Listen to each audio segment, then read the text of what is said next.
سعودی عرب میں پاکستان تحریک انصاف کے سابق عہدیداروں کی جانب سے پریس کانفرنس کا اہتمام کیا گیا۔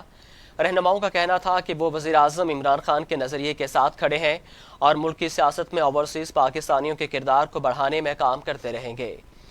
سعودی دارالحکومت ریاض میں پاکستان تحریک انصاف ریاض ریجن کے سابق صدر عبدالقیوم خان اور مدینہ منورہ ریجن کے سابق صدر افضل عباس نے دیگر کارکنان کے ہمراہ پریس کانفرنس کرتے ہوئے کہا کہ نظریہ کسی نوٹس کے محتاج نہیں ہوتا۔ ہم کل بھی پی ٹی آئی کے منشور اور وی این کے ہمراہ تھے اور آج بھی اس کے ساتھ کھڑے ہیں، مگر انٹرنیشنل اوورسیز چیپٹر کی جانب سے جس طرح پارٹی کے بنیادی ارکان کو پارٹی سے نکالا جا رہا ہے اس سے یقینی طور پر پارٹی کمزور ہوگی، مگر ہم ایسا ہونے نہیں دیں گے اور ہماری نظر اب الیکشن 2023 پر ہے۔ ہم نے لوگوں کو پارٹی کے پلیٹ فارم پر جمع کرنا ہے اور عمران خان کو مضبوط بنانا ہے۔